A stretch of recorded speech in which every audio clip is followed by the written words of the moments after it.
Football has arrived. How will Dak Prescott look in his return tonight? Nobody better to break it down than our friend Michael Vick. He'll stop by. We got lots to chat him up about. Cam Newton, he thinks he still has football left in him. Do these guys agree? And is Nick finally going to defend Tom Brady as the GOAT? Good Thursday morning, everyone, and happy football season to all. Alongside the defender of the GOAT, Nick Wright, Chris Broussard, Kevin Watt. Yes, he loves football tonight. You're defending Tom Brady. The world is off its axis, Nick. Listen, as I said the other day, I'm dripping, if in nothing but objectivity. And if I must defend the man, I will defend the man. And it is the football season officially, Jenna. Let's go. Yes, I cannot wait. All right, here we go. Fantastic show. We got Cowboys, Bucs christening the season tonight for Dallas. Bit of an uphill climb. They're without all-pro guard Zach Martin after a positive COVID test. Dak's coming off 2 injuries, not 1. Zeke needs to bounce back after last season. Yada, yada, yada for the Dallas Cowboys. For Tampa, however, well, they run out there with the same group we saw lift the Lombardi on the same field 214 days ago. So, Chris Broussard, let us focus in on Dak and Brady. Brady and Dak. Which quarterback is more likely to make an MVP statement tonight? This sounds like a trick question, Jenna. It's so simple. Tom Brady, the GOAT, there's no question about it. I've told you guys, Dallas can't win this game, and you can't make an MVP statement in a loss. See, I'm not as infatuated with the 370 yards per game that Dak threw for last year as so many other people are, because most of those yards came in desperate situations in the second half when Dallas was trying to come back and the opponent was just protecting a lead.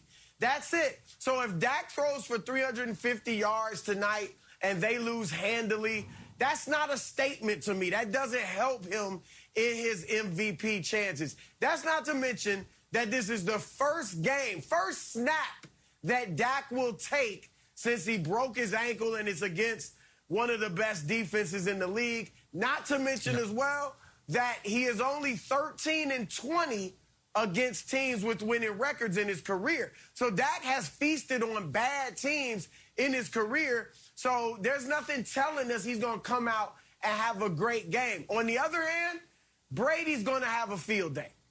He didn't have a preparation offseason to prep last year to get acclimated to his new teammates, to his new coach, to his new game plan. And, Nick, he's got all of that. He's got weapons galore. News for America. Stop saying the Cowboys have the best receiving core in the league, because they don't. They're facing the best receiving core in the league tonight in Tampa Bay. You know it too, Nick. Finally, let me just get this last point in before you try to shoot this down. Dallas has, according to Pro Football Focus, the second worst defensive backfield in the league. All right, the second worst. Tom Brady is going to go crazy on that backfield tonight. So the answer is Brady, Nick. Easy. Okay, so here's the problem. I think Dak for the season is a better MVP bet than Brady if we were doing things logically and fairly and we cared about truth and honesty in media. But evidently we don't, Wilds, because we have already, I can't believe it's happened. We've already retconned the way the Bucs won the Super Bowl. I am old enough to remember the day after the Super Bowl, when you know what the story was? Todd Bowles, not Tom Brady. It was TB, but it was TB on the defensive side. It was about how the Bucs defense held Patrick Mahomes and the Chiefs offense to 0 touchdowns. How for the first time in Mahomes' career, he was blown out. For the first time in Mahomes' career, they failed to, second time in his career, I think they failed to break 20. First time they failed to break 10. The story, when we were fresh off the game, the story was what a marvelous performance by the Bucs defense. Not just in the Super Bowl, but in the second half of the NFC Championship game, when Tom Brady, every other pass was an interception. It was like, wow, is Todd Bowles going to get a head coaching job? Is Ndamukong Suh now allowed to punch quarterbacks in the face? Like, these were the topics. But now that we are 6 months removed and Brady's taken off the knee sleeve and he's thrown a trophy on a boat parade, we're like, oh, MVP statement, it's going to be Brady. Because he was not the story of their Super Bowl run. In the moment, it was the defense. It was the defense. It was the balanced attack. But we don't care about that anymore. So, of course, if the defense tonight dominates Dak and they win the way they won the Super Bowl, then I guess it'll be Brady making a statement, because Brady's ephemeral aura is just going to intoxicate his opponent and his own defensive players in a positive way. But that's not the story of last year's Bucs season, and it wasn't in real time. It's just what we've made it after the fact. Well, you know that the MVP award is a narrative award. So, Broussard, this is why I think Dak has a little bit more of a chance than Tom Brady to sort of make a statement. And I know that no one expects the Cowboys to. I think the narrative is sort of a leaning towards Dak, because I think there's a little Tom Brady fatigue happening. Now, I don't expect the Cowboys to win 13 games, which you sort of need to win the MVP. Lamar won 13, Tom Brady won 13, Aaron Rodgers won 13, Patrick Mahomes won 12. So maybe 12 gets it done, but I think there's a little Tom Brady fatigue that sets in. We saw it with Jordan winning MVPs. We see it with LeBron winning MVPs. And maybe it's been a victim. Tom Brady has been a victim. But if he was going to win MVP, I felt like there should have been more chatter about it last year. I don't think Tom Brady is going to win MVP this year, because I think there's some Brady fatigue. Do you agree? No. First of all, Brady's only won 3 MVPs. Now, maybe there's fatigue of Tom Brady winning the Super Bowl, but not MVPs. Yeah. And I'm going to, share with you guys right now, I haven't told you this yet, Tom Brady is my pick to win the MVP this year. I never thought I'd say it. God. Never thought I'd choose. But you talk about narrative, Wilds. What better narrative than a 44-year-old guy winning MVP? So the narrative is great. All right, but secondly, we know they have a weak schedule. All right, only, I believe, 6 of the 17, I'm not sure what it is, but their schedule's light. All right, the schedule is weak. Yes. And then Brady's got weapons galore. Do I have to name them? Antonio Brown, trust me, big year from AB. All right, the other, Chris Godwin, Mike Evans, the 3 tight ends he's got, because O.J. Howard's back. And, Nick, I won't even bring up Gio Bernard, who's going to be a monster in the flats this year for Tom Brady. Their record's going to be great. Brady's numbers are going to be very good. He won't have the best numbers in the league, but he will have great numbers. Last year, he threw for 4,600 yards. He threw for 40 touchdowns, which was the second most in his career. So he is going. Tom Brady is my pick for the MVP. He's got the narrative, he'll have the numbers, and he'll have the W's, Nick. Well, he'll definitely have the narrative. And I do actually think he'll have a lot of W's, because you doubted your own recall in the stats. What sounded like what you were about to say is only 6 of their 17 opponents made the playoffs last year. That's correct. They, of course, listen, as some, by the, touch of God rule, every year Tom Brady makes the Super Bowl, and every year he has the easiest schedule. It's like, wait, I thought there was a strength schedule component. Nope. These are the rules we all must live by.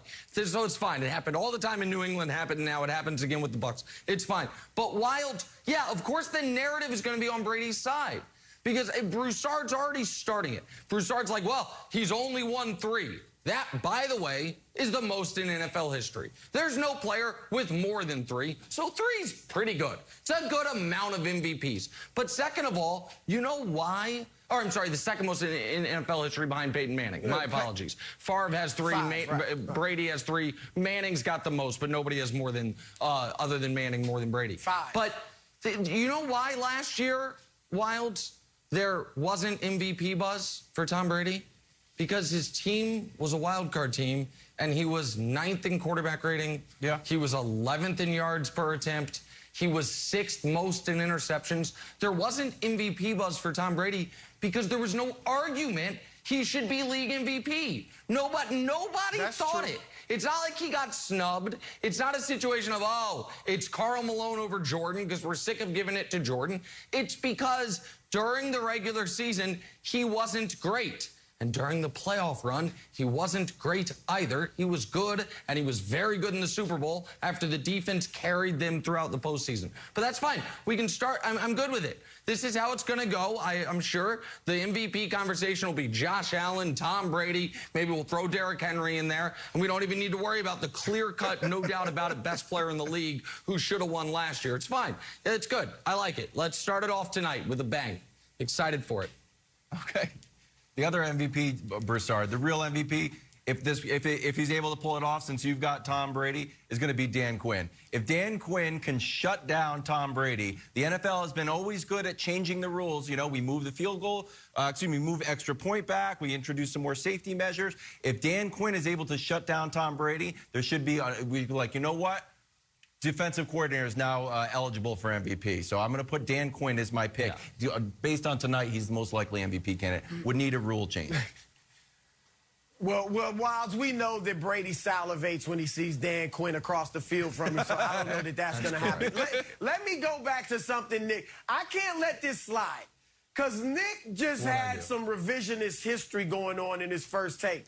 Oh, the story was the Bucs defense. Nobody was talking about Tom Brady. Maybe that was the spin in the Kansas City Star. All right? Maybe they didn't want to give another quarterback any credit. But in America, now I get it. The defense was great. And Todd Bowles and the D was getting love. But good. Don't act like Tom Brady was an afterthought. Everybody was talking about he did it without Belichick. He won the divorce. He took a 7-9 team to the Super Bowl. No revisionist history, Nick, right? You cannot do that.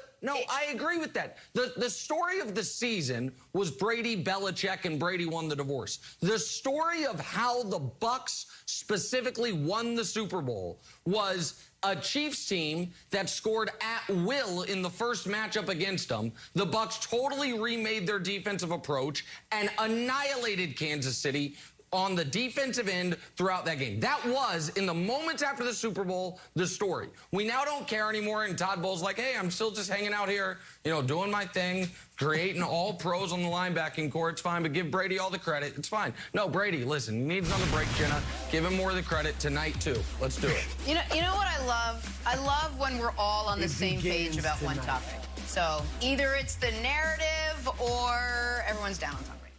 Drawing a blank, it says it on your screen. We're talking Cam Newton this morning, the 32-year-old former MVP's NFL future unknown after the Patriots released him last week. But Cam made one thing very, very clear yesterday on Instagram. Take a listen. On this week's Funky Friday, I have a lot of things that I need to get off my chest. This is not a retirement speech, and I have a lot of football still in me.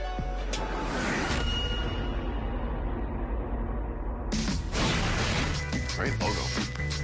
Well, that about cleared everything up for us now. I can't even believe we have to talk about it. But Broussard, Cam's first comment since his Patriots release, we're blank. It was predictable, Jenna. Predictable.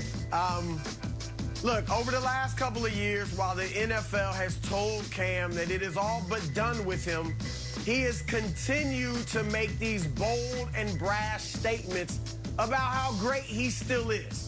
All right, remember it was last year after the Patriots picked him up. No other team was interested in him. He made this great Instagram video working out. I'm a monster. I'm a killer. The lion is about to roar. I'm tired about being humble. And then he went out and had 8 touchdowns and 10 interceptions. All right, just a week or so ago, he posted on Instagram, QB1, meaning we presume that he was going to be the starter in New England. A few days later, he was cut. So Cam is not seeing the writing on the wall. And I get it. He's saying, I'm only 32 years old. He's looking at Tom Brady, 12 years his senior, still balling. He's looking at Aaron Rodgers winning an MVP at 37 and saying, I got plenty of time. But the problem is Cam is taking far too many hits. All right, he ran the ball more than any quarterback in history. More than 200, almost 200 times more than Mike Vick did. And the referees treated him like a fullback. So his body is banged up. That's true. He's not what he used to be. He never was the greatest passer in the world. So he can't fall back on that as he's lost a lot of his athleticism. So I think that Cam does not have much football, if any, left in him, Nick. All right, yeah, and I think that his first comments since his release were all we are getting, meaning I think we're going to see a lot more videos like this one. And can we play that video again, just sound off? Because there's something I want to point out. I don't know if we can or not. But I think we're going to get a lot more videos like this and no more videos, at least this season, of Cam playing. And by the way, I want people to understand, and this is why it's okay for Cam, he cut out the top of the hat so his hair can come through it. It's not in addition to the hat. And the reason I bring that up is, listen, Cam, you got other great things ahead of you, man. It's Fashion Week right now in New York City. Take your jet up here, meet Lil Wayne. He's about to be here for Fashion Week, and start the next phase of your career. Like, that's fine. You're a fashion icon. You're a football icon. You won an MVP. Like, I personally don't want to see Cam Newton as a backup quarterback.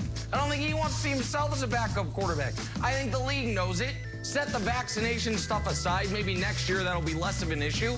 But you can still have a great career even if it's no longer playing football. But I think we're going to get a lot more videos, Wilds, than we are going to get, film of him on the field. Yeah, so you also had a good take last year that Cam would be an excellent broadcaster. I think he would be amazing. So I'm going to add that. I'm going to take your take. You just put it out there. It's now mine. Yep. So here's the weird thing, Jenna. Going into his tenure with the Patriots, there was a lot of questions like, will he acquiesce to the Patriot way? Will he be a leader? He used to be a star. Will he vie with Belichick? And the answer to all those questions were yes. Belichick and Cam were a perfect combination. Belichick felt a real affinity for him. He had great leadership, great enthusiasm for the team. Everything was perfect. There was one problem. He can't throw the ball anymore. He just can't do it. So all the odd, the fuzzy stuff, that's all taken care of. The fact that he can't throw the ball down the field is the issue. And it starts here with this hit. After he took this hit, his stats downfield have plummeted. So, Broussard, you mentioned he took a lot of hits. This is the one in 2018. If we can show the stats, his completion percentage on 15-plus air yards down the field, 45%, TD interception ratio 27, passer rating 65. It's not the fact that he's a big star or too big of a personality or he doesn't fit in with the team. It's simply he just can't throw the ball anymore.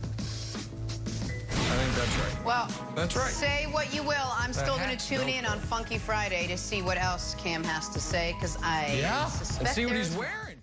Time now to hand out some NFL superlatives. With the added 17th regular season game this season, we have a great chance to see some of the game's stars make a great run at breaking single-season records. So, Chris Broussard, options aplenty. Which player is most likely to break a single-season record? Patrick Mahomes. You happy, Nick? Patrick Mahomes will break or is likely to break the single-season passing yardage record by Peyton Manning.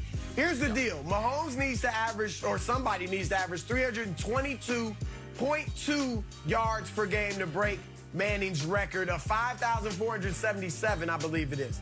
Mahomes is one of only 3 players to ever average more than 315 passing yards a game more than once. He's done it twice in 3 years. All right, last year he was at 316.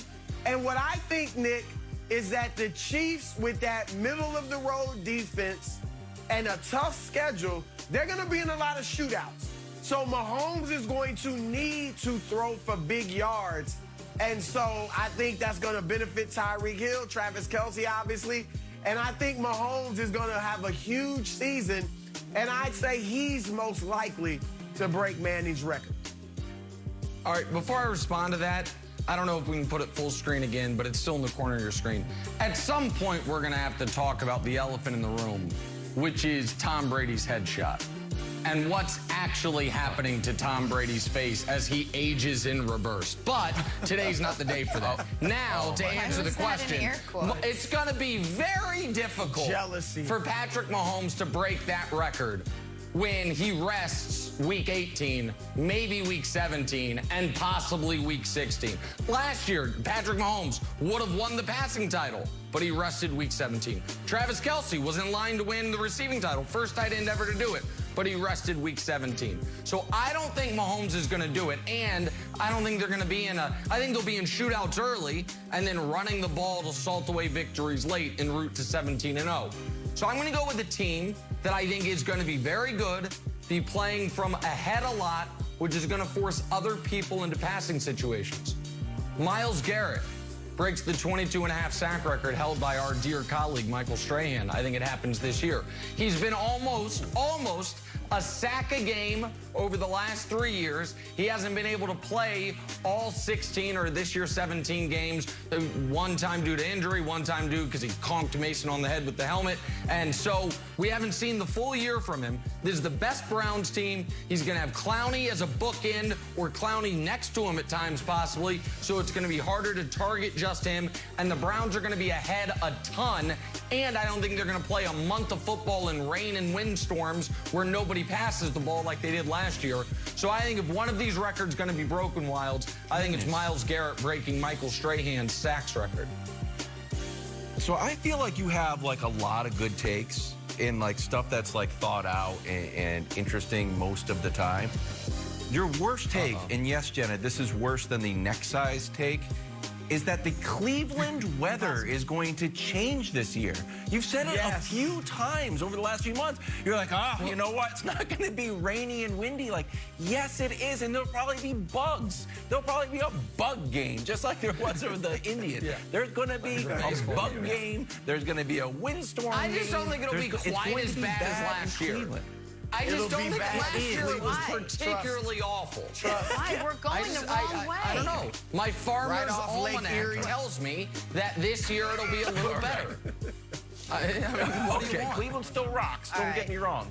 But get a raincoat. Okay, my answer is courtesy of another great BB mind, not Bill Belichick, Bill Barnwell, who noted that Harrison Butker could break Matt Prater's extra point record. Right now, the extra point record is at 75. Harrison Butker, who recently kicked a long 64-yard field goal to give the Chiefs a day off. Don't talk about complacency, taking days off. Just for the record, no days off in the Patriots, days off here. Patrick Mahomes seems happy. A lot of days off during the playoffs last year, buddy. Harrison Butker could break 75. I'm going to say 76 extra points. He gets the record and sells some butt kicker merch. Big win for everybody. Oh, I like that. It's a good take. I like that. Twofer. Hey, can we talk about number 12? Right there, Aaron Rodgers, after the Packers quarterback became just the 6th player ever to win the MVP award 3 times last season. Career high 48 touchdowns in 2020. Rodgers ran away with it, but Broussard, which long shot is the best bet for MVP this season? Jameis Winston. As you guys know, I am high on famous Jameis. I think people are sleeping on him. He's going to have a strong season. They're going to win a lot of games. I got them making the wild card. But look, they gave Tampa Bay, we know they routed the Buccaneers twice last year with Drew Brees. All right, Drew Brees threw for 6 touchdowns in those 2 games against them. And Winston gives them something that Drew Brees did not, which is a deep threat. All right, he can throw the ball downfield very well. We all know that. I think a year under Drew Brees, learning at his feet, under Sean Payton, I bet you his control is much better. His decision-making is much better. And the defense is going to be strong. Marquez Callaway, I like him as a receiver. Michael Thomas will be back at some point. I think Jameis Winston, dark horse candidate for MVP, Jenna.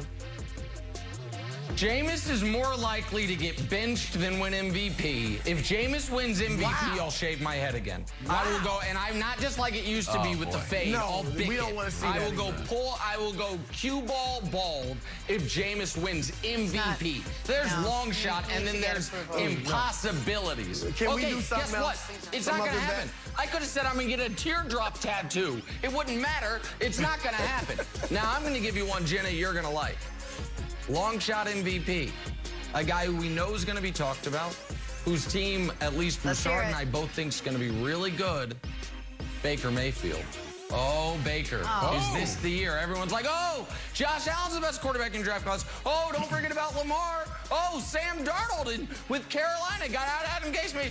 Baker, you know, just humble Baker, just doing his thing, winning playoff games. Humble Baker. Throwing 2 picks the second half of last season. Right. You know, or I don't know if you saw on the IG. I sound like such an old man. Did you see on the Instagram? I don't know if you saw on IG. Did you go on the internet? Baker getting his teammates together, a little workout in the mountaintops. I don't know exactly where they were, but it looked gorgeous. Don't know why I didn't get the invite, Odell, but no problem. Baker Mayfield, good long shot to win MVP. Little 13-4 Browns season. Baker Mayfield buzz. I like it. And Wilds. What should help Baker this year? Unseasonably calm weather in Cleveland, so those passing numbers can really go up.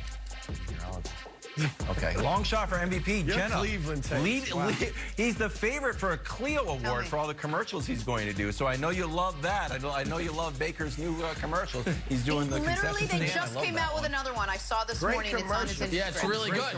It's really good. Good guy.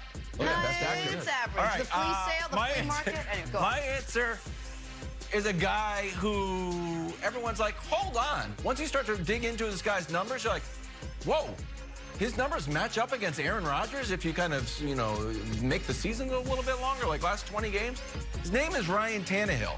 We know he's got the best running back in football. Now, and I know you were going to say Tampa Bay's got the best receiving core and Dak's got the best receiving core. All right, I don't need to tell you don't need to tell me the 4th wide receiver is actually a number 1 wide receiver.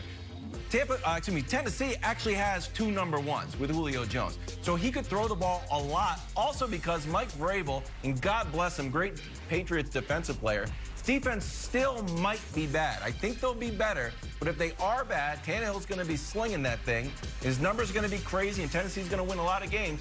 Watch for Tannehill, sneaky MVP. His numbers have been crazy. That part's true. Nice. I like that. Wilds is all in. Take a look. These are the teams that finished last in their divisions last season. All the bounce-back candidates. Let me start with you, Broussard. Which team most likely to go from worst to first? Worst place to first place? Well, this one's obvious, Jenna. It's San Francisco. They were only last place last year because of all the injuries. Debo Samuel, Nick Bosa, Jimmy G, George Kittle, Raheem Mostert. All those guys are back. I know the division is really tough, but they've got as good a chance as anybody, Seattle or the Rams, to win that division. So this one is a simple one. I know Nick's going to come out with something way out of left field to make a hot take, but this is the logical answer, America. It's San Francisco. Listen, I like San Francisco. I have San Francisco going to the conference championship game. It is a good answer, but I don't think either one of us have them winning the division. I think there's a couple teams. I think you make the case for the Falcons. If Tom Brady all of a sudden looks old, the Falcons, I think, are going to be the second best team in that division. But I'm going to go with a team that only has to be better than one team to win the division. Jacksonville Jaguars. Hear me out on this, America. We know the Texans are terrible, and the Colts already, the season from hell has begun. So the Jags start the year in second place. Tennessee, they lost Arthur Smith, who is, in my opinion, huge part of the credit for Tannehill's growth. And they are so Derrick Henry-centric. Derrick Henry is butting up against all historical precedent for workload over 2 years. They're now going to rely on him for a 3rd year. Wilds just mentioned the defense isn't great. So if Tennessee stumbles, could Jacksonville and my large-necked adult son, Trevor Lawrence, find their way to 9 victories? Could they? I think they could. So, little sleeper, little dark horse. If the Titans stumble, Cue the net. Jags at 9-8, get in there. Cue the net. Get in there, Wilds. Wow. It's a great take. All right, I'm going to go with the Patriots. You know, we added $150 million worth of free agents. We got Mac Jones. So I could see us going from worst to first. And I know Nick Wright's like, hold on. You weren't worst. Oh. My friends, if we're not first, we're last. So in my book, we were last. I know for you guys and teams you root for, you're like, oh, we were second, we were third, we were fifth. Roll animation. We're not first, we're last. In my book, we were last. He's breaking the rules. That means they got to win the Super Bowl. We are back talking the GOAT, Tom Brady, this morning after The Athletic published their list of the greatest football players of all time. And coming in at number 1, to the surprise of nobody, I hope, the guy whose nickname, GOAT, literally stands for greatest of all time. Thomas Edward, Patrick Brady himself. It's his nickname. He's got to take number 1. Brady, followed by Jim Brown, Jerry Rice, Lawrence Taylor. You got Reggie White there, rounding it out. Broussard, let me start with you. Did they get this list right? Well, look, Jenna, we all know Nick loves himself some Tom Brady, so he's not going to like this take. All right, and I am adamant that Tom Brady is the greatest quarterback of all time. I'll even allow greatest leader, most clutch player ever. All of that is fine. I'll allow it. But I've always pushed back on the notion that Brady's the greatest football player. I don't just automatically buy into the fact or to the myth or notion that the quarterback is the best player. All the positions have such different responsibilities, and all are dependent, including the quarterback. It is a dependent position, just like all the rest, that to me, the objective way, one of the most objective ways to look at this is what player was most dominant at his position. What player was head and shoulders above all the others to play his position? And to me, that's Jerry Rice. So I've got Jerry Rice as the greatest football player ever. He finished his career miles ahead of everyone else in receiving yards, almost 6,000 more than anybody else. Receiving touchdowns, he's got more touchdowns than any running back, any receiver in history by 30 plus. He's got more receptions than any other receiver. And here's the deal. He did it, Nick, and you notice in the era when they weren't throwing the football like they do now. Joe Montana had one season with Rice where he threw it 500 or more times. Steve Young never threw it 500 or more times, and Rice still rewrote the record books. 10-time All-Pro as well, and won 3 Super Bowls, so he's got the necessary winning pedigree that we all like. I'd have Lawrence Taylor number 2, changed the game as a linebacker, undefensible, 2 Super Bowls without a great quarterback. Here's the thing about Brady. Brady, you can't say he was head and shoulders above all the other great quarterbacks like you can about Rice and Lawrence Taylor. Brady is a 3-time All-Pro. That means that in his 21 seasons in the NFL, 19 if you take out the rookie year and the year he was injured, 19 seasons, only 3 times was he viewed as the best quarterback in the league. 3 times out of 19. So I believe it should be Rice, Lawrence Taylor, Jim Brown, who we know how dominant he was, and then Tom Brady as the top 4 players. So, listen, here's the thing. The All-Pro thing's a little unfair in this regard. There's only one first-team All-Pro quarterback spot available. So it basically goes to whoever won MVP that year. Like Brady's 3 first-team All-Pros in the 3 years he won MVP. And so that's just a really tough metric. And so I think because of impact, it does have to be Brady. I think that if we're measuring impact, there's no question it's Brady. If we're measuring unstoppableness, I think it's Lawrence Taylor. And if we're measuring just, eye test, who's the best football player anyone's ever seen, it's actually probably Jim Brown. But I think the Athletics list in the top 5 wilds was quite good. I think this is the Mount Rushmore, and you can just argue about, whose head gets on the mountain first. Fair. But we're kind of debating art here. Like, what do you prefer? Because it is difficult to argue. Like, nobody would argue that a receiver can impact a game more than a quarterback. So, like, when Broussard has Jerry 1 and Brady 4, I think he, and I don't mean to speak for Chris, agrees with me. Brady's impact is greater than anyone else. But this is why, Wilds, and I have major issues with this list that we can get to later, but on this part of it, this is why when people say I'm a Tom Brady hater, I just say, look at my resume. I've been calling the guy the GOAT for 5, 6, 7 years. Like, what he's accomplished us up to this point, it used to be the measure was 4 Super Bowls. Brady's almost doubled it.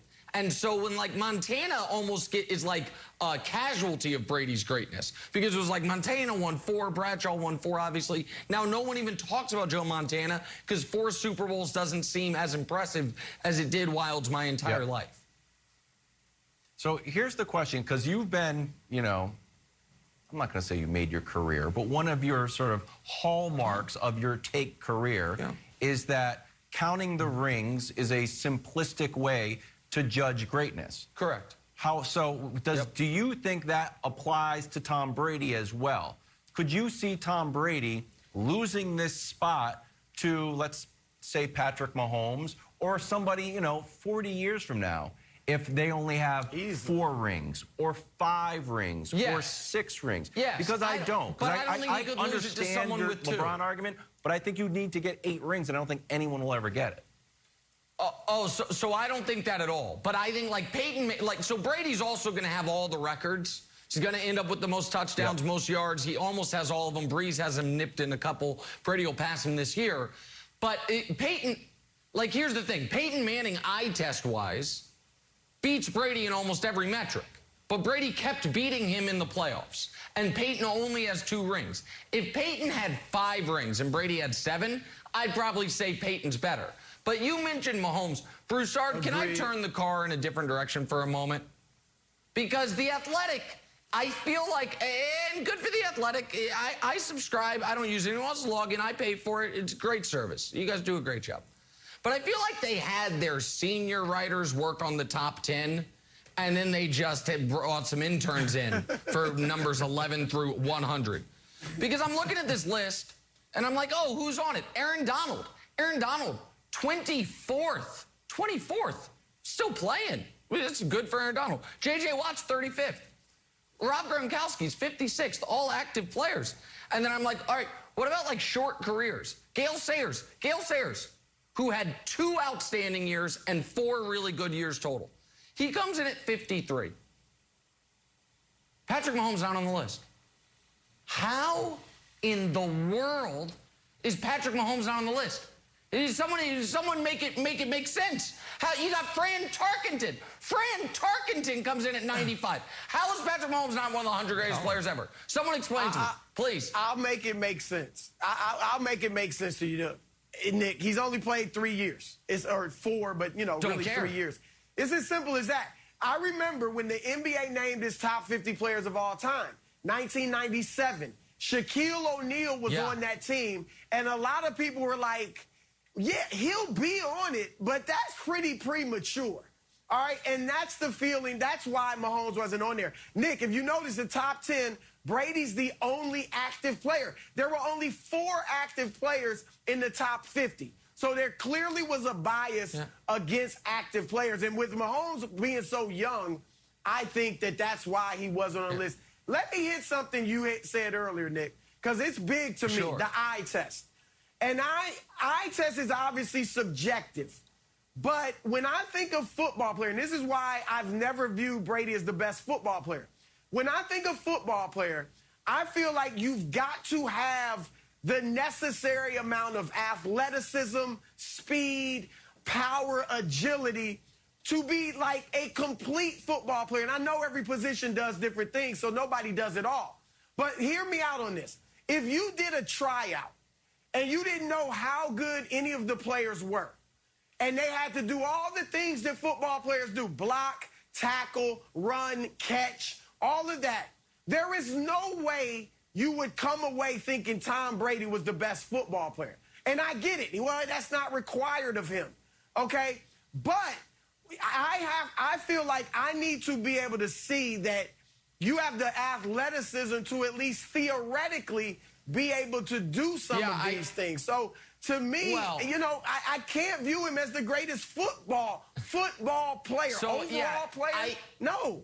I understand what you're saying. I vehemently disagree with you on the philosophically, but I totally understand your point. What you're basically asking is, what player, if you just cloned them, and they had to play you had 22 of this guy as your 11 defensive starters and 11 offensive starters, would give you the best team ever. Like, he's got to play offensive line, he's got to play D tackle, he's got to play safety, and Brady's like 1/1,000,000th on that list. I understand that. But what he is asked to do, he has done at a higher level than anyone ever, and what he's asked to do is the most important position, in the sport. So I have no beef with them ranking him number 1. By your metric, I feel like he probably shouldn't be in the top 100. Like Brady Brady, let me see you go out for a pass. We saw him in the Super Bowl. He can't do those things, but he's not asked to do those things. So I think a lot of people agree with you, Broussard, but that then leans really heavily towards the freak athlete guys. You know what I mean? The guys who played D-end in high school and then tight end in college, and they can do a bunch of things. Sanders. Right. It leans into those things. Or Dion would be on that list. I think Lawrence Taylor obviously would be on that list. Jim Brown would be on that list. Wilds hates this. Right. Yeah. Wilds hates it because all the quarterbacks get knocked off the list. Broussard, hey, stay tuned for next segment. Broussard will give us a top 100 combine performers. Tony Mandarich coming in number 1. They don't block and tackle. They don't tackle in the combine, Wilds. They don't hit. Goodness gracious. Good morning, Coach. Good morning. Warms the cockles of Nick's heart. You warm the cockles of our heart, Coach. Football is finally and officially and thankfully upon us. If only you lived here in New York, Coach, we could share kale and sprout nachos for the season opener. But alas, you don't. So, Bucs Cowboys featuring Brady, Dak, the eyes of the world, football world, upon these two quarterbacks. We will get to you, Coach, and your season-opening football meal in a second. But, Broussard, which quarterback more likely to make an MVP statement tonight? Dak Prescott or Tom Brady?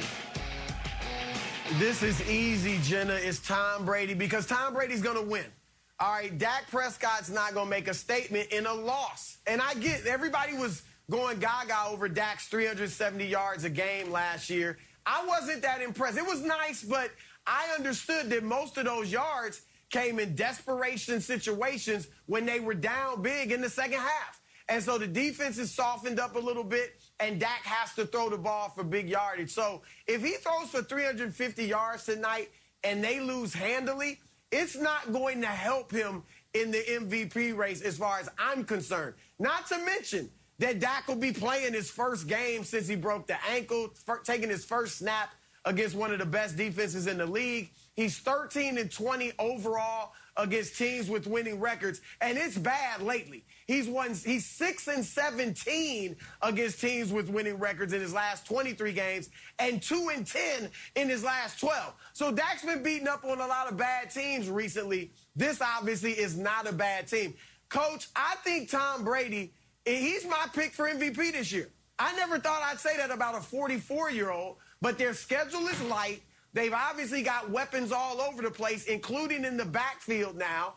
I think they're going to have a lot of big wins. He's going to put up a lot of numbers. Record's going to be good. Numbers will be big, touchdowns and yards. So I think Brady begins his march toward what could be his 4th MVP tonight, Coach.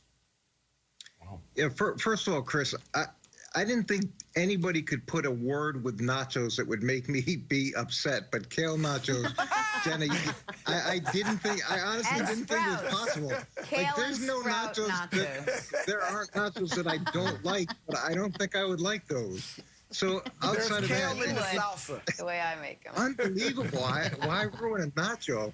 But in terms of tonight, with Dak, it's been, 340 days, 2 injuries, 1 gigantic contract, all the pressure of the first game of the season, playing against Tom Brady. All those things are going to be factors. Then you're playing against a really good defense. You don't know what you're going to get because of things that they've been working on in the offseason versus what Tom faces. And that's the positive emotion of lowering the Super Bowl flag or the Super Bowl, flag and that all that comes with it. And the champs have won over 2-1 versus their opponents in the opening game. You're facing a defense that's been reconstructed with a lot of young players. So Tom has a significant edge. And look, in the MVP race or the MVP category, Dak's gotten one vote. Tom's won it, 3 times? So Tom's won it twice more than Dak's gotten votes over the course of his career. So I think, again, Tom has a significant edge from that perspective, and I don't think that's gonna change. Listen, I think the Bucs are going to win tonight, and leave Coach on the screen if we can, because I want to ask Coach a question. I think the Bucs are going to win tonight. I think it is a really tough putt for the Cowboys. I do think over the course of the season, Dak could have a credible MVP case, because the only way the Cowboys can be a really good team is if that passing offense is exceptional and Dak's exceptional. And so I think Dak over the course of the year could build an MVP case. But Coach, I beg of you, because you're the conscience of the show. You are someone that does not get swayed by the moment or media frenzy. Tell me if I'm correct when I say this. In the days after the Bucs won the Super Bowl, was the story about the brilliant game Tom Brady played, or was the story about what the Bucs defense did to Patrick Mahomes and what the Bucs defense did to Aaron Rodgers the round before and what the Bucs defense did to Drew Brees the round before that? Was the story that Brady threw for 400 yards in the Super Bowl? Because I checked, he threw for 201, which is actually more than he threw for against the Saints in their playoff victory. Was the story in the NFC Championship game Brady led him to victory? Or was it that the defense overcame Brady's 3 second-half interceptions? In the moment, were we talking about Todd Bowles and that defense, or are we talking about Tom Brady does it again? Tell me, because maybe I'm remembering it wrong. No, you're absolutely right, but sometimes the story doesn't tell the whole story. And I can tell you, on the sidelines in New England, there were multiple games where, from a defensive perspective, we would be sitting there and talking, realizing that if we just got the ball back, then Tom would be able to do what Tom does and put us in position to either tie or win the game. And that's the impact that's hard to write about. That's the effect that he has throughout the building, the effect that he has in terms of making other people want to be great. And it's hard to write about that, and it's hard to appreciate that unless you've gone through it and you felt that impact. But we've all been around people who impact us and make us want to be better. And Tom is one of those people. And that's a hard thing to quantify. And I know we're only looking at statistics, but it's very, very real and impactful. Okay, Coach, I know everyone is saying Tom Brady is the answer to this question. Broussard has got him for his year-long MVP. So I'm going to try to come at it from a different angle to try to convince you that the answer to this specific question is Dak Prescott. If you and I were entering a best mountain climber competition, you and me, one-on-one, my friend, and you got to climb Mount Everest, and I got to climb like a small Appalachian mountain, if we both did well, you would win because you climbed the more difficult mountain.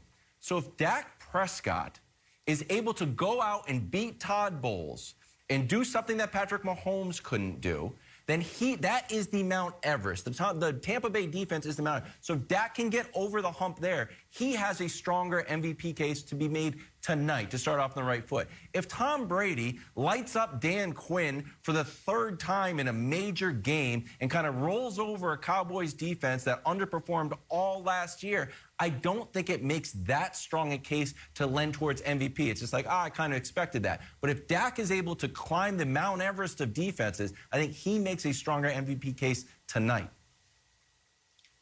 I do agree with that in the sense that what he's facing is significantly more challenging than what Tom's facing tonight. Yeah. And even the pressure of the moment and that new contract, that's real pressure. And having to operate after having 2 injuries and not playing for that long, almost a full year, that's real. So if he can overcome that and the difficulty of the defenses, and looks that he's going to get tonight, yeah, it's a really compelling argument for tonight. Yes. For tonight. I do think that his best opportunity to win an MVP, and Nick is going to hate this, is to get back to what they did his rookie season and be willing to run the ball. They led the league Yes. in rushing attempts his first season, and I know that seems so foreign to Nick. No, maybe we probably need to let Dak cook, just like we let Russ cook, No, and then the meal didn't Russ taste cook. very good. No, you know, Coach. I get it. No, not it. we'll let him cook, and hopefully he won't make kale nachos if we're lucky. Yeah, no, Coach, that's not what it the is. kale Hold on. nachos, Coach. I would be totally fine haven't tried with them. the Cowboys good. having a Zeke Elliott-centric offense if you're getting the Zeke Elliott from Dak Prescott's rookie year. But that player doesn't exist anymore. Or maybe he does. He's just named Derrick Henry. Like, I mean, the Cowboys don't have the ability to do what they did Dak's rookie year anymore. They don't have the offensive line. Certainly tonight they don't, with Zach Martin not expected to play. But even if Zach Martin's back, it's still not 5 across as good as it was Dak's rookie year. So you think I'm anti-running the football. I'm anti-ineffective, inefficient offense. And there's very few teams, and the Cowboys are not one of them, where running the ball is a better option than throwing it. There are some, but I don't think the 2021 Dallas Cowboys are one of those teams, Coach. And I'm not saying that it's necessarily a better option if you had to choose one or the other for a single play. But I think it's a really important option to allow Dak Prescott to be as effective as he can possibly be, because he is very effective with play action. He does a really good job of selling that and getting the defense to bite up and creating holes, but it's not meaningful unless you're willing to do that. And year in, year out, I feel like we talk about Dallas and their either unwillingness to run the ball or their need to push Dak forward in a passing from a passing perspective, and it hurts the dynamic of what's been really effective for that player. Back here, first things first, talking football with a guy who might know a thing or two about football. He's been to 4 Pro Bowls, first quarterback to ever rush for 1,000 yards in a season. Mike Vick, back with us. Mike, great to have you back for another season. Super excited. Let us dive right in. Oh, thank you for being here. Love it. All right, we're talking some Cam Newton this morning, Mike.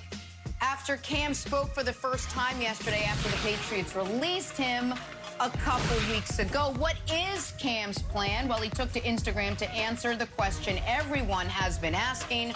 What comes next? Take a listen to this. On this week's Funky Friday, I have a lot of things that I need to get off my chest. This is not a retirement speech, and I have a lot of football still in it.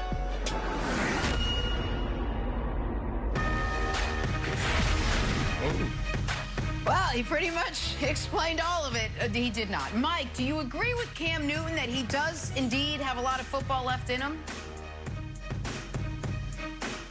You know, I knew Cam was going to speak at some point. I just been waiting for it. You know, he's been quiet the last week, and I understand why. But I agree with Cam. You know, Cam is only, you know, in his 10th, 11th season. You know, Cam is only 32 years old, I think, if I'm not mistaken, but somewhere in that range. And, you know, you look at all the older quarterbacks in the National Football League, from Aaron Rodgers to Tom Brady, Ben Roethlisberger, you know, those are guys who took care of their bodies over the course of their careers, and Cam has done the same. But Cam has played a different game. Cam is, you know, he's been injured a little more, a couple more surgeries, a little more scar tissue, which might play a factor in terms of longevity. But I do think Cam has at least 2 good years in him. It's all about pairing him in the right offense and the right system. Like in boxing, styles make fights. Offensive coordinators can make quarterbacks, and that'll never change in the NFL. But Cam knows what he can bring to the table. He still knows that he has something left in the tank. His preseason wasn't bad. It just wasn't as proficient as Mac Jones. So, you know, he's in a position where he can help a team. He just got to end up in the right place where they know how to use his talents. Mike, when Cam got cut, I said on this show that I hope Cam calls you, because I think you are in a very unique position to help him or give him advice, because I don't think there is a team that is going to make Cam Newton their starting quarterback. Certainly not this year, and maybe not next year. Yeah. And you at some point, you know, after your run in Philly, you made the choice of, I want to keep playing, and I know that I'm not going to be the starter for the Steelers. You knew that that was Big Ben's team. Like, you weren't there to compete with Big Ben for the starting job, even though I'm sure you felt in your heart, I'm better than a lot of the guys who are starting, but the league had felt differently. But it's also, you're Mike Vick. You're the #1 pick of the draft. You're an icon. You got guys in the locker room that grew up idolizing you. And in an odd way, I think that worked against you. I think some teams are like, Vick's too good to bring in as a backup, right? I think Cam's in a similar boat. So my question to you is, how did you deal with that? And did you have to convince teams that I'll be Mike Vick, the backup quarterback, not Mike Vick, the cultural icon? And do you think Cam can do that? Nick, you hit it on the head, man. That's exactly what I went through. And more so, having the starting quarterback out on the field and then you on the sideline as a #2, and then the crowd starts chanting your name when he's not playing well, doesn't work into your favor. You know, that's #1. #2, it's about accepting the role. When I think about that time with the New York Jets and the Pittsburgh Steelers, you know, as starting quarterback, sometimes you guys, you're not ready to accept that role as a backup. I wasn't ready to accept the role. I didn't like it. I was used to being a starter. I was used to coming in, getting the game plan, running the meetings, and now you have to take on a different position. But if you embrace that position, people take notice. When you look around, you know, the locker room and guys look at you as a guy who was once a perennial player in the National Football League, and then you're a backup and you take in that role, it's just an example. You know, when you do it at 100% full speed and you believe in yourself in that position. So I think Cam has to take on the role and accept it. Look, this is where I'm at now. This is the reality. And that doesn't mean I can't start 2 or 3 years from now. You get a chance to preserve yourself and come back even stronger. That might be good advice for Cam, Mike, because I agree. I think if he would accept the backup role and if teams thought mentally he was in that place now, maybe he goes into that role and down the line he could get a chance to start again. But I thought you said something very important, and I thought you captured what Cam is thinking. You said he's only played 10, 11 years. Yeah, he's only 32. And I'm sure Cam is looking at it like, Tom Brady's 12 years older than me. And Aaron Rodgers just won MVP at 37. I'm 32 years old. I'm sure Cam probably thinks everybody's crazy for writing him off at such a young age. But here's the difference, Mike. Cam ran, as you said, he played a different game. And he ran the ball like you, but he ran it 200 times more than you did even, Mike. And he took a lot more shots, I believe, than you, because the referees, to me, they treated him like he was a fullback. And they let him take shots that other quarterbacks didn't take. And I just think that's taking a toll on his body, and he's not physically what he used to be. So I want to ask you, Mike, like, you took a lot of hits. You ran it almost 900 times. How much of a toll does that take on a quarterback, whether it was you, Cam, or in the future it could be Lamar? You know what, Chris, I was just thinking that, and you just said it in terms of Lamar. That scares me. I watched Cam when he was young, as he, you know, was brutal, you know, running up in the 2 and 3, the A and B gap, you know, running that 2-3 techniques and doing it with no fear, but having success. And I know Cam was a part of it. When you having that type of success at the quarterback position, and you can do things that other guys can't do around the league, then you're going to do it. And that was one of Cam's staples. It was him using his body and really running over guys. But over time, you know, in terms of longevity, it's just not a good fit for a quarterback. And like I said, it's a lot of scar tissue surgeries that Cam has had and all that. You know, it was because of, you know, how he played. It was because he played in a way where it was just kind of damaging to the body. I witnessed that. I did it. And if I can go back and change a lot of things, I would have ran out of bounds, more often than not. I would have slid, as much as I could, and I probably would have played another 2 or 3 years. So that's a real thing. Taking care of your body, when you play that type of way, it can be damaging, but also, longevity-wise, it's not in your best interest. Mike, what if Cam says, you know what, I've decided I got more football left in me. I know I'm not a starter. I'm going to be a backup. What is the #1 challenge that he would face being a backup? And I have an idea based on something you said in Brandon's podcast, I Am Athlete, when you talked about a specific time. I think it was with, I forgot who it was with, but you'll know the story that I referenced because you told the story, where there's a certain point where you, as a starter, you're fully locked in. But as a backup, it's hard to keep that focus when you're the understudy on Broadway. Like, man, I'm not getting in.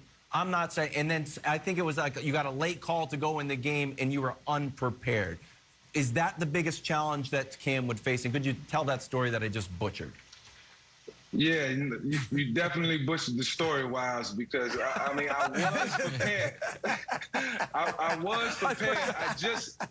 I was prepared mentally, but physically I wasn't prepared. Coach had told me he wasn't going to play all throughout the week, but I'm like, you know what, I got to make sure that I at least know what I'm doing if I go out there. But look, in totality, you got to be ready for the mental and the physical. You got to be ready to go out and take the pounding. Blitz is going to come left side, right side. You're going to get hit, knocked around. You think different when you play quarterback. You go to sleep at night, and you know you're going to come into the game the next day and take some hits.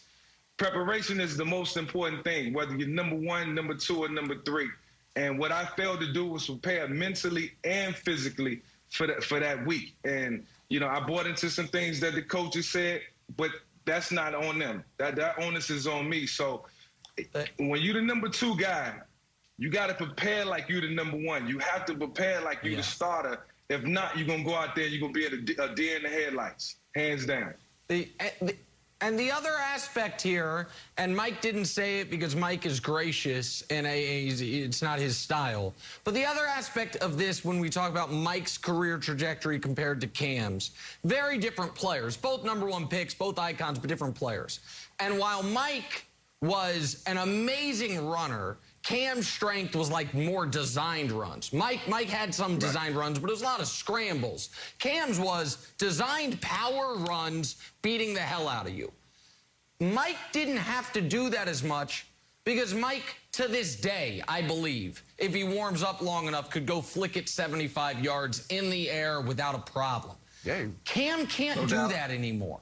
And Wilds, you mentioned it, like even if you get all the personality stuff and everything about being a backup, all that taken care of, what we saw from Cam last year showed such limitations as far as what his right shoulder will allow him to do with a football that it's going to be a tougher putt than Vick faced, Jenna, which was everyone knew, well, if he gets in, maybe Vick's not as fast as he once was, but he can sling it. Cam can't right now. I don't know that he can sling it even like he could 3 years ago, and I think that concerns teams greatly, Jenna. I think two things. One, I don't know if Cam has the mindset to want to go into this season as a backup. And two, look at Jameis. Jameis went and sat a year, refreshed mentally, physically, and then he came back, and we're going to see what he can do as the starter this year. So we'll see. Back here with the Human Highlight Reel, Michael Vick. We're talking tonight's season opener, Eyes of the Sporting World on Tampa Bay tonight. Not only to see the Bucs raise the banner, also to see Dak Prescott back in action for the first time since his season-ending ankle injury last year. Also the shoulder injury. We're going to see him back, see what he's got. Mike, if the Cowboys are going to win tonight, how do you see it happening? Two things, Jenna. I think, first and foremost, it's time for the Dallas Cowboys to get that run game established again. I know they down the offensive line, and I know they had played musical chairs with the offensive line over the last couple years, but when they was at their best, Zeke was performing at a high level, and that was because he had holes to run through. So I think that his success really lies on the run game. Two, defensively. if they can shut down the Bucs, and, you know, we all know that the Bucs have brought damn near everybody back on offense and the defensive side of the ball. But if they can shut down Antonio Brown, Mike Evans, Godwin, you know, all them guys who going to for sure come to play, you know, and they was talking about, you know, they were talking about repeat. I ran into Antonio Brown a couple weeks ago, and he looked at me, he was like, man, this year is going to be fun this year. And when he say fun, that means everybody's on one accord. They know exactly what they need to do. And the offense is clicking based on what he told me. So the defense is going to have to step up. Michael Parsons is going to have to be one of the guys who's going to initiate the charge, and we'll see what happens. But it's for sure going to be a high-scoring game, I think.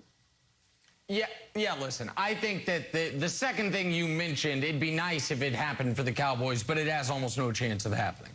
New defensive coordinator, a lot of new defensive personnel against a team that brought everyone back, had the full offseason. You have Brady diagnosing things pre-snap. I do not think the Cowboys, in a best-case scenario, can stop the Bucs offense, much less a week one with, scenario. So I think it's going to have to be, like you said, Mike, a high-scoring game the Cowboys somehow win. But I think here's the thing about Mike Vick, having him on the show. Vick is really never mean to players. So you have to kind of like translate something. So when Mike Vick says they got to get back to running the football, that to me is like as close to a mean comment about the passing offense as we're going to get. Because here's the thing, Mike, they just gave Dak $160 million. They traded for Amari. They drafted CeeDee Lamb. They run their team like they believe we should have the best passing offense in the NFL. So I think that's you said they need to run the football. They couldn't block nobody last year, so they had to pass it. Right, but also, I guess let me ask it this way then. Because you mentioned, get back to what they were doing with Zeke. Do you think that let's just say the offensive line, Zach Martin's a problem right now, but let's say the offensive line at some point is as good as it was 3 years ago. Do you think Zeke is still the back he was a few years ago? Because that's, to me, one of the reasons the Cowboys have leaned so heavily on Dak. You think he is? Look, the one thing you can do as a player is get out of shape, get lazy, and not be at 100%. Maybe that was Zeke over the last couple of years, but Zeke done trimmed down. He's still a young player, and you don't just lose your skill. When Dak was playing some of his best football, and the Cowboys was playing some of their best football, it's when Zeke and the offensive line was at their best. It's about ball control. It's about keeping Tom Brady and every other opponent that has a stellar player on the other side, 2 or 3 on the sideline. Ball control is one of the key components in playing the game of football on any level. So it's all about just neutralizing what the opponent can do to you, and that's why I say the offensive line is most important. Zeke controlling the clock, getting yards on the ground is going to be extremely important. I agree with you, Mike. I mean, that's when they were winning games, when it was a run-based attack, and then Dak managed the game and then made big plays with either his legs or his arm when he had to. But lately, like Nick said, they've been slinging that ball around. Dak's last 17 games, he does have somewhere well over 5,000 yards passing.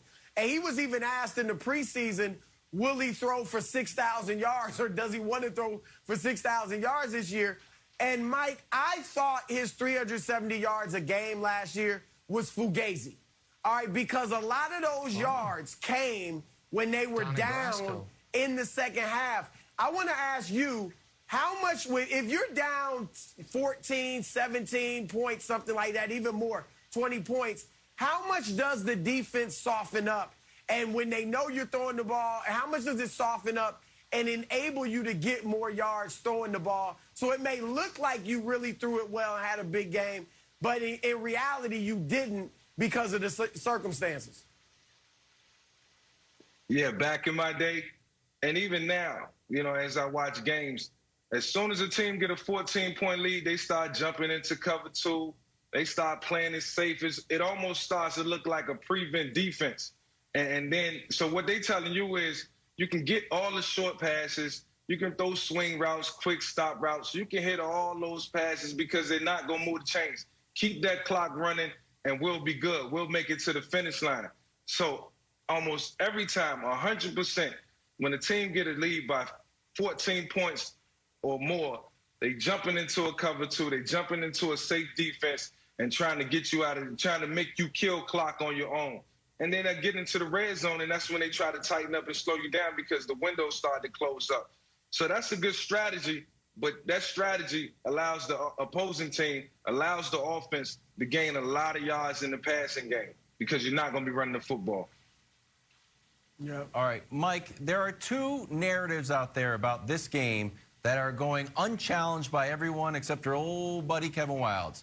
Narrative number 1 is that Tom Brady is just going to mop the floor with Dan Quinn. That Dan Quinn, who's bringing back a new defense and has had literally months to prepare for this game, is just going to be, it's going to be old Falcons. No offense, my friend, old Falcons alumni. It's just going to be Falcons Super Bowl, and Tom Brady's just going to eat them up. I reject that 100%. I think Dan Quinn has had so long to prepare for this that he's going to give Tom Brady a lot of new looks, besides the fact that Tom Brady complains that Micah Parsons changed his number. The second thing is this, and you add a little fuel to the fire when you're like, AB said the season's going to be fun. I think once that banner comes down and the trophy comes out and the cannons are blasting and the fans are going crazy, I think that's going to make the Bucs complacent, and it's going to make the Cowboys hungrier, and I'm not talking about Zeke's feed me tattoo on his tummy. It happened to Tom Brady before. When Edelman came out after we beat the Falcons, we thought we were great, we're moving around, and next thing you know, the Chiefs put up 21 points in the 4th quarter, and we lost the game. So those are my 2 things. I think Dan Quinn is actually going to be good, and I think the Bucs are going to be complacent. Are you with me on either of those?